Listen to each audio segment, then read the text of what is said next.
Hello, investors. It is Connor Bates, Associate Portfolio Manager with Revere Asset Management.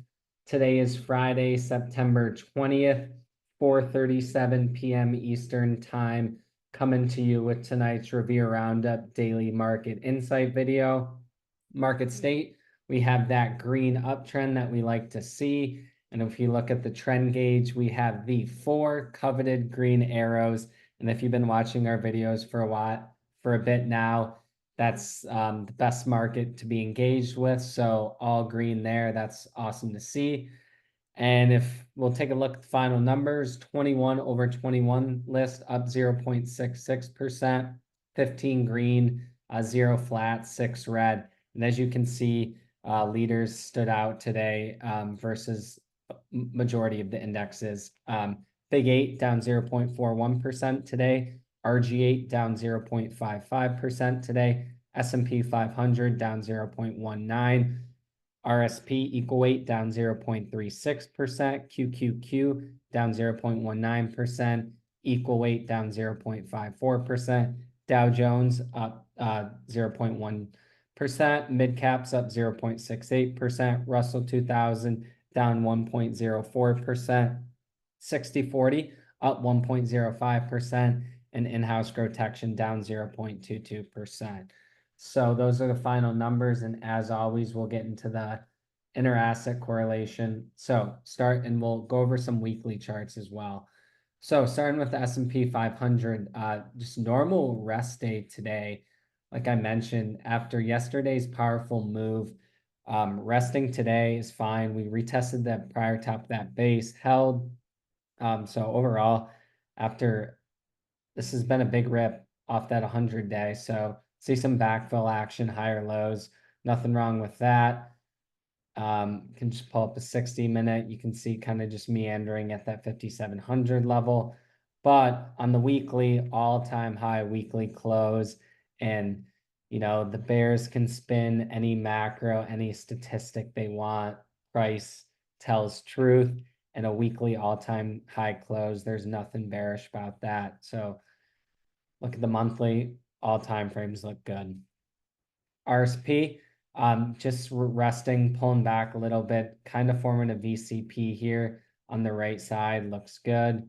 QQQ continues to build back above all these moving averages. And, sometimes to let these hook back up better, a few higher lows right here that we're kind of putting in would set the market, tech especially, up, but tech looks good. Take a look at the weekly, setting up a pretty nice weekly flag here if it can break out. So looks good across time frames, and this RS line starting to hook back above the 21-day. Dow Jones Industrial Average strong today, just continues to sit right at highs. 42,000 is a resistance level that it's holding above. Mid caps, strong bounce off the 200-day. After this big move, makes sense if this digests a couple of days of sideways and then sets up for the next leg higher. Russell 2000, similar thing, looks good. A couple of days of contraction here would be nice. VIX, this continues to come lower all the way down to 16, and we've been seeing some smoother action in stocks, and this coincides with the VIX coming down, volatility coming down, and a lot of individual stocks are trending to the upside a bit more cleaner than when the VIX was, bouncing up off 20, 25.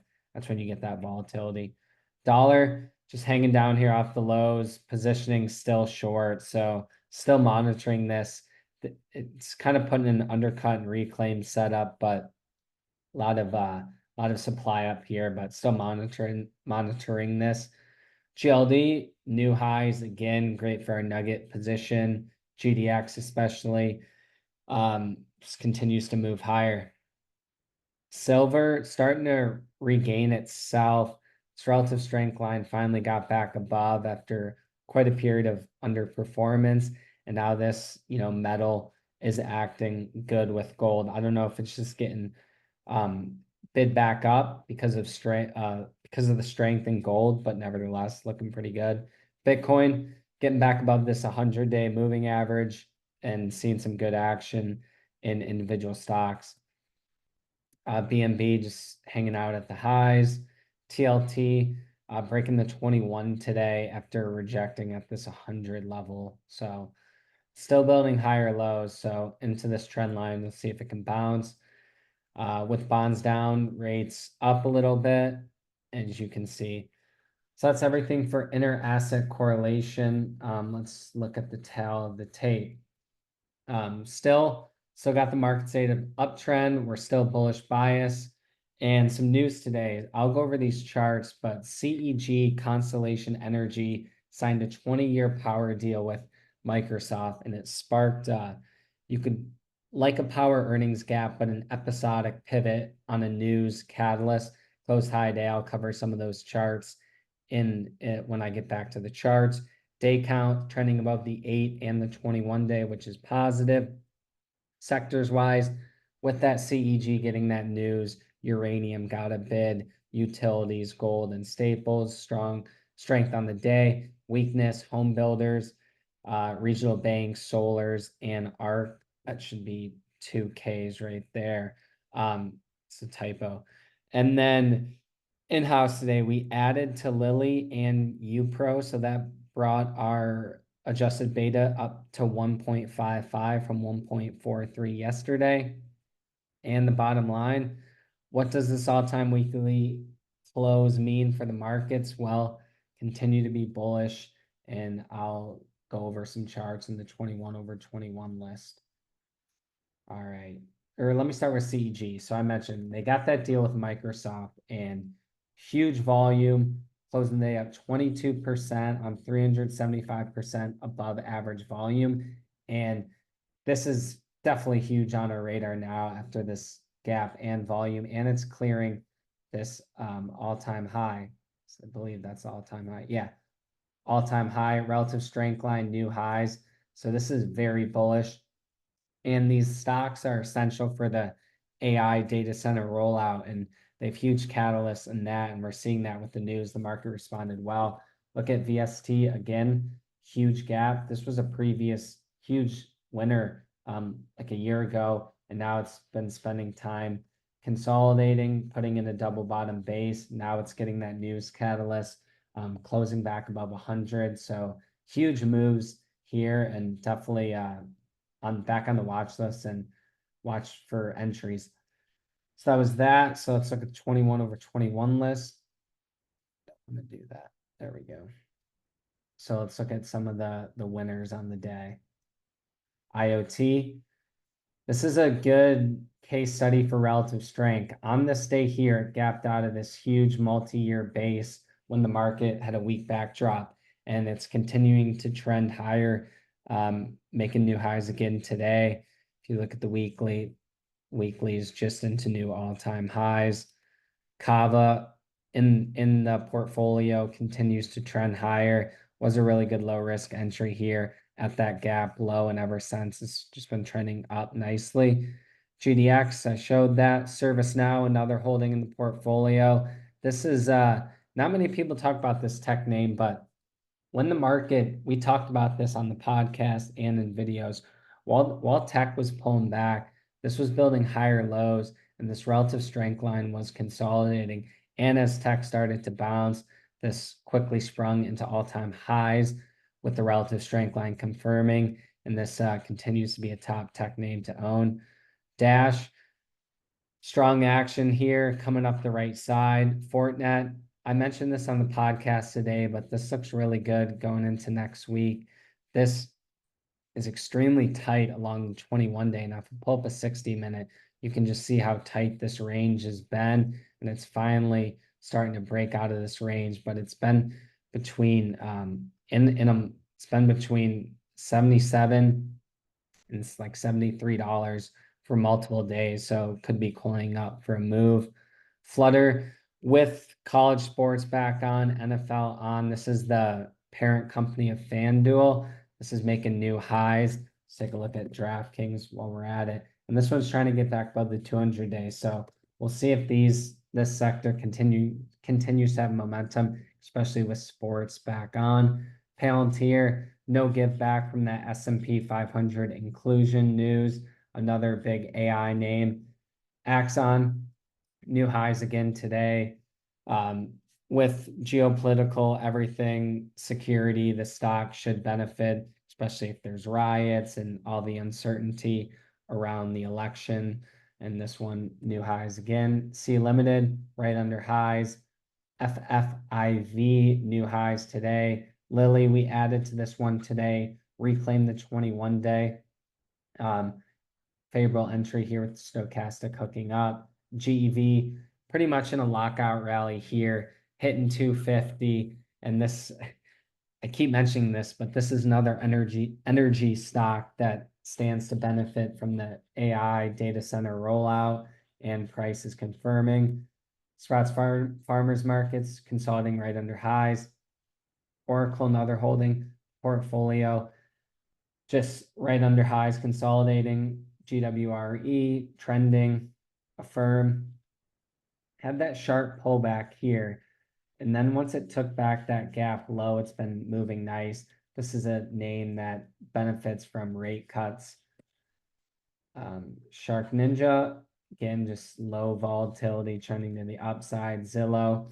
So with these real estate names, they might have front ran the rate cut a little bit, 41 to almost $70 in a few weeks, but these should benefit. And look at the weekly chart. This is something we're seeing a lot of, is these big weekly stage 1 base breakouts, and you want to catch them once they get into stage 2. Stage 1, you really never know because it can just meander back and forth.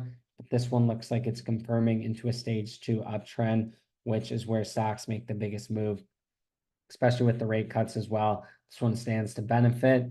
NVIDIA forming kind of a flag here right at the moving averages. Don't like how they're starting to hook down a little bit, but they are getting very bunched together, and it's kind of creating that power 3 setup. And if we look at Avgo, this chart's actually looking better. This looks like the best semiconductor to own right now, bringing this downtrend line and close near high day. And then ITB, this one pulled back today. We own now, and mostly due to the fact that Lennar had earnings. Not the best reaction, down almost 6% on the day and coming right into the 21. So that brought ITB down with it. Let's take a look at the big 8. Apple, right under highs, looking fine. Amazon, trending, looks fine. Microsoft looks good. Meta was the flexing this week. Look at this weekly base breakout into new highs. So clearly the tech trade isn't done. This is coming out of a huge multi-month base into new highs. So that's very bullish for the sector. NVIDIA, I just mentioned. Google has been a laggard, but getting back above the 200 days is a good sign. Netflix looks pretty similar to Meta, setting up for a breakout out of the space. And if it can get back above, that could be a nice clear path to 800. And then Tesla, which we own, tight inside day.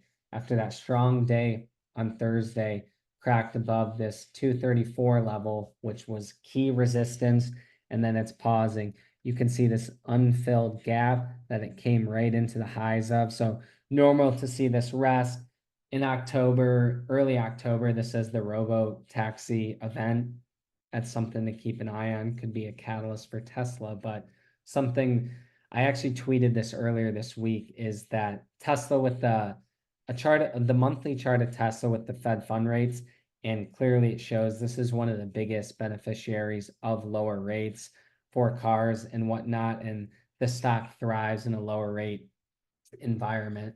And you can see obviously when rates were higher, it struggled all through here. But if we zoom out to the monthly, kind of a character of a stock, right? It based here, had a big move up, then it spent the next couple years basing, moving sideways, big move up. And now since 2021, for about 3 years, it's been basing again. So maybe that's a tell. This one has rested for long enough and is ready to move higher. But this is all fractional. This is kind of how stocks move. They make a move up, they go sideways, consolidate, digest those gains for the the next big move up. And that's just an important thing to remember in the markets is there tends to be 2 to 3 great trading environments a year. And then the rest of the time, the market's consolidating, pulling back. And that just depends if you're in a bear or a bull market. And some other weekly sector charts, I wanted to look at XBI, knocking on the door of a pretty big breakout here. Still just can't get the volume to get through, but still top on our radar. Regional banks, another great weekly chart, another with rates being cut. This should benefit a lot. And I did also want to mention FFTY. We've seen our leaders, we have the green arrow on the trend gauge for leaders, and kind of coincides with this getting back above all the moving averages. Now, we don't need the IBD 50 ETF to be trending up to make money or to have success, but it just stacks the odds. It just means that growth stocks are working a little bit better, and they tend to correlate we tend to see that when this is trending up, it corresponds with growth stock trading being a bit easier and working better. So that's going to be everything for tonight's video. So yeah, that's going to wrap it. As always, like to hear from you. My email is connor@revereasset.com, and you can reach out to Dan or Don at revereasset.com. Phone is 855-REAL-WEALTH. That is 855-732-5932. And our flagship portfolio is called GROTECTION. And with the 4 coveted green arrows here, we're in the grow mode, and feedback from stocks indexes continues to be constructive. And if you're interested in becoming a client, please reach out. And with that, I'll wrap it for Friday, September 20th. This is Connor Bates with Revere Asset Management, telling it like it is. Thanks for listening and have a great evening. And we'll have our Sunday weekend walkthrough video posted as well. And have a great weekend.